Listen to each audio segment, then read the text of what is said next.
Y para vos, ¿estamos lejos de que se tome el toro por las astas? Es decir, que efectivamente el Estado pueda tomar control de esas manzanas impenetrables por momento y que incluso me parece que se extiende a otras villas que también están controlados por narcos paraguayos y de otras nacionalidades, incluso argentinos.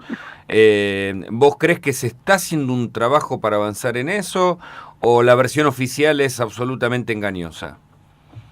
No, a ver, yo creo que esto se está extendiendo en diversos asentamientos, no solamente en asentamientos, también en barrios de clase media alta y clase media. Vos recordás que el año pasado nosotros denunciamos 100 puntos de narcomenudeo en Recoleta, en Almagro, en Caballito, en barrios que habitualmente no se denuncia el narcotráfico, y que después el fiscal federal Delgado acreditó nuestra denuncia como correcta, más allá de que después en el sorteo nos tuviéramos la mala suerte que nos tocó Yarvide y obviamente la causa empezó a dormir el sueño de los justos. Ahora, en estos asentamientos lo que hay básicamente todavía es una situación de zona liberada que es diferente a territorio liberado. A ver, ¿cuál es la diferencia? Cuando empiezan a actuar los narcotraficantes, de alguna manera, con bastante complicidad oficial, pero el territorio liberado ya estamos hablando de un Estado paralelo. Un Estado paralelo que es el que dirige, el que da órdenes, el que tiene su poder armado, y eso estamos hablando cuando hablamos de las 15 manzanas que estamos denunciando en la 1114. Entonces, en este sentido, todos los periodistas que han trabajado en el área policial, en la parte de investigación, saben perfectamente que esto es así, que nadie le quiera poner cascabel al gato es otra cosa, pero todos sabemos que es efectivamente así, más allá de la polémica puntual sobre cuántas cocinas hay, cuánto se produce o no, me parece que lo que se está denunciando esencialmente es correcto, que los informes oficialmente fueron enviados, que la causa efectivamente fue judicializada y que frente a esto el Estado no hace nada, pero no es que no hace nada porque es un Estado bobo, es un Estado mafioso, es un Estado que va y recauda. Bueno, cuando recorrimos la semana pasada, hablé con varios vecinos. Muchos se sienten incluso hasta cuidados por los propios narcos que, sobre todo a la noche, controlan las esquinas. Había una señora que aparecía incluso en la tele que me reconocía que ella misma denunció ante un jefe narco el robo que había sufrido y los propios narcos fueron a castigar al delincuente, como si existiera otro tipo de regla interna. Pero también es cierto que hay lugares donde las fuerzas de seguridad tienen ingresos, pero parece que les es muy difícil avanzar efectivamente en algunas otras zonas. ¿Esto es así para vos? Más allá de las 15 manzanas en general. A ver, no es extraño que en los territorios liberados por los narcos haya un Estado paralelo donde de alguna manera, a cambio del silencio, los propios narcos cuidan la seguridad de las personas, cuidan entre comillas, ¿no? O sea, cuidan siempre y cuando y en la medida en que no denuncian la propia actividad narco, ¿no? Concretamente. O sea, garantizan la seguridad, entre comillas, la seguridad jurídica de su propio crimen organizado. Esto es algo bastante habitual, ocurre en varios países de Centroamérica, ocurre en Colombia, ocurre en varios países, varios pueblos de México, o sea, no es nada extraño. Y tiene que ver de alguna manera con el avance y la penetración del narcotráfico creando estados paralelos o parainstitucionalidades. En cuanto a la imposibilidad de entrar de la fuerza de seguridad, tiene que ver con una decisión política, claramente. O sea, si hay una decisión política de intervenir, se interviene en forma quirúrgica los QTH, o sea, los objetivos a los cuales hay que intervenir hace rato, que están perfectamente delimitados, delineados. De hecho, Lula pudo intervenir en la favela de Brasil, no veo por qué en la Argentina no pueden intervenir concretamente en 15 manzanas de un asentamiento. Claramente porque no hay voluntad política y claramente porque se está pasando la gorra y claramente porque alguien del Poder Ejecutivo Nacional está recaudando. Hay lo que dice el jefe de la Policía Federal, Roncaglia, el jefe vinculado al narcotráfico, o que lucha contra el narcotráfico, es que se les van cambiando los domicilios y cuando tienen una orden de allanamiento, digamos, se mudan y es muy difícil, digamos, ir contra ellos porque son escurridizos.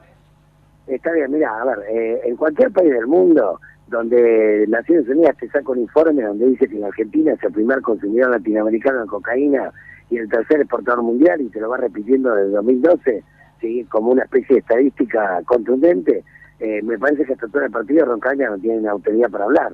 Roncaglia lo que tenía que hacer es presentarle su renuncia al ministro de Seguridad a la ministra de Seguridad porque claramente no está en condiciones de cometer ese delito. O sea, cada vez avanza más, cada vez es menos lo que se hace, crecen las pistas clandestinas de aterrizaje, hay un festival de lavado de dinero, hay producción de cocaína, no solamente de cocaína, también de pastillas de diseño, Y bueno, me parece que el crecimiento del narcotráfico es escandaloso y no puede crecer de manera tan sistémica si no es con complicidad oficial. Así que yo creo que Roncaglia en este momento tendría que estar, en cualquier país normal tendría que estar desfilando por Comodoro Pi y no haciendo declaraciones ante la prensa como si fuera un periodista de investigación policial, ¿no? El Papa habló de la mexicanización, después, bueno, dio marcha atrás por lo que, digamos, significó para México esa declaración, y de acuerdo a tu análisis y seguimiento, ¿estamos lejos, estamos cerca de países como Colombia y México en materia de narcotráfico? Mira, el Papa no dio marcha atrás. El Papa lo que aclaró es que en ningún momento pretendía estigmatizar y que cuando hablaba de mexicanización se refería en otros términos a lo que había dicho la conferencia episcopal en el año 2013, que si no se tomaban políticas públicas serias y sustentables para luchar contra el narcotráfico, podíamos caer en situaciones de violencia como la de México o Colombia.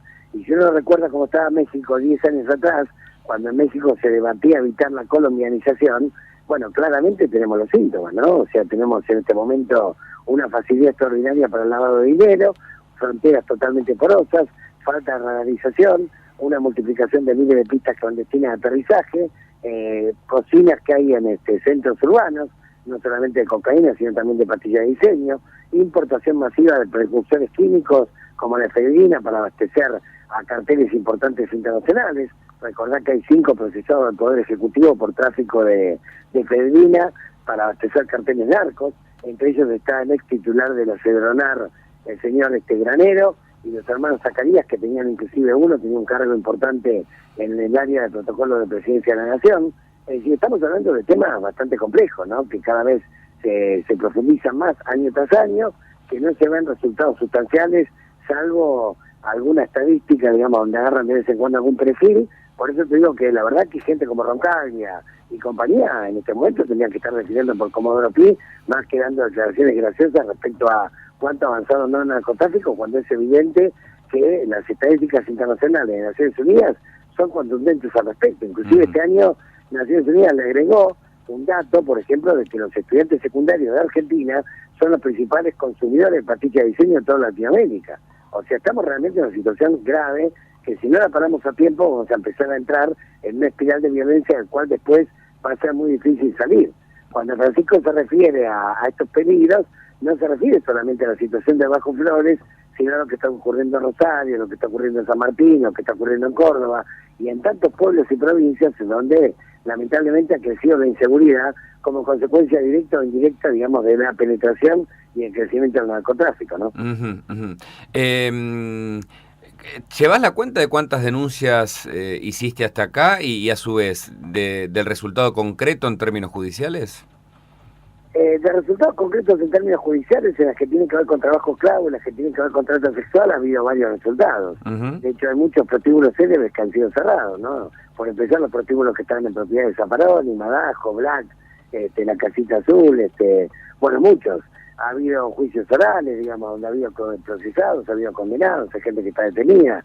En el caso de trabajo esclavo también ha habido varios procesados y condenados, máquinas que han sido incautadas y reutilizadas socialmente, pero con el tema del narcotráfico es un capítulo muchísimo más duro. Acá, digamos, hay una o cobardía o complicidad por parte de la justicia muy llamativa, digamos, completamente. De cualquier modo, por ejemplo, hemos avanzado, hubo denuncias, por ejemplo, en las que hubo, por ejemplo, cuando se marcó la gendarmería en Rosario, fue por una denuncia nuestra, de 117 búnker narcos. Lamentablemente la denuncia estaba cantada, entonces cuando llegaron se encontraron prácticamente con nada. Denunciamos 7 carteles que operaban en Córdoba, en los cuales hubo allanamientos y hubo detenciones también. E incluso en el 1114, desde que se hizo esta denuncia, ha habido concretamente 2 allanamientos, que si bien no tuvieron que ver con las 15 manzanas liberadas, sí tuvieron que ver con lugares que tenían relación indirecta, digamos, con estos lugares, ¿no? Uno en Cara y otro en la calle Gerardo Bar, creo que está frente a la cancha de San Lorenzo, en los cuales en las últimas semanas hubo tiroteos y allanamientos judiciales que creo que no son ajenos a la polvareda que levantó la denuncia que hicimos nosotros. O sea, se va avanzando, pero se va avanzando muy lentamente, y creo que en esto tenemos una responsabilidad como sociedad civil, los comunicadores, los políticos, los funcionarios judiciales, para tratar de que se actúe conforme a derecho lo más rápidamente posible, antes de que tengamos que lamentar una situación de violencia generalizada a la que no queremos llegar. La última por mi parte, Gustavo. ¿Es cierto que te invitó el propio Papa formalmente a través del Vaticano para una charla sobre narcotráfico allí? Sí, me invitaron al coloquio sobre trata y trabajo esclavo que se realiza entre el 17 y el 20 de abril en la Academia Pontificia. El pasaje y la estadía me la va a pagar el propio Vaticano.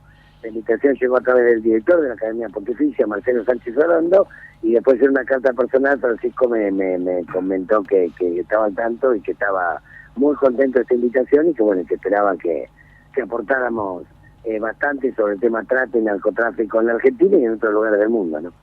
Buenas tardes, Gustavo. Gastón Harrell te saluda. ¿Cómo te va?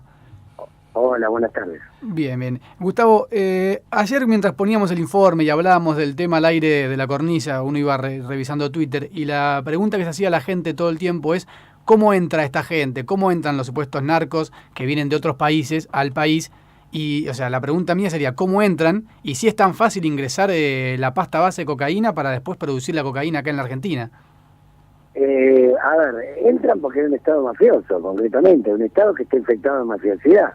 Mafiosidad es algo peor que ser un estado corrupto, porque un estado corrupto es un estado donde muchos funcionarios se apropian de lo público para fines privados. Un estado mafioso es donde además de ocurrir eso, hay una connivencia con el crimen organizado, o sea, se aprovecha una posición privilegiada en el Estado, no para impartir justicia, no para cuidar a los ciudadanos, sino para pactar negocios concretamente con delitos complejos que solamente se pueden cometer con complicidad del Estado. Es obvio que no puede haber trata en gran escala, ni narcotráfico en gran escala, si vos no tenés complicidades a nivel de migraciones, a nivel de las cúpulas de la fuerza de seguridad, a nivel de algunos sectores del aparato de justicia y obviamente a nivel de algunos sectores de la política a nivel gubernamental. Y no me estoy refiriendo a tal o cual partido, porque ojalá esto fuera una cuestión partidaria y ojalá no dijera, bueno, está el gobierno que está favoreciendo a los narcos, entonces hagamos de alguna manera, como dice Carrió, un gran frente único para echar un gobierno y terminar con la mafia. Ojalá fuera así. Cuando uno ve lo que pasa en Rosario, cuando uno ve lo que pasa en Córdoba, cuando uno ve lo que pasa en la provincia de Buenos Aires, en la capital federal, para hablarte de 4 distritos gobernados por 4 partidos diferentes que se presentan hasta ahora en elecciones de manera separada, te das cuenta que evidentemente el problema es mucho más grave, digamos, que tal o cual partido, que tenemos un problema de infección de mafiosidad, que es la que permite concretamente la libre circulación no solamente de delincuentes, sino la libre circulación de sustancias de todo tipo. Tenemos 4.000 pistas clandestinas de aterrizaje. Vos pensás que hace menos de medio año Bernie reconoció oficialmente 2.000 pistas clandestinas de aterrizaje. Yo te pregunto, ¿cuántas de esas 2.000 pistas que Bernie reconoció efectivamente allanó? Porque si él la cita y habla de 2.000 pistas es porque tiene algún conocimiento en el terreno de lo que está ocurriendo. Y si él tiene conocimiento en el terreno, allana, ¿a eso cómo se le llama? Gustavo Vera, muy amplio, muy claro en tus declaraciones. Buen viaje y gracias por el contacto. Te mando un abrazo. No, gracias a ustedes. Buenas tardes. Hasta las 18 te acompañamos en Tardes Peligrosas.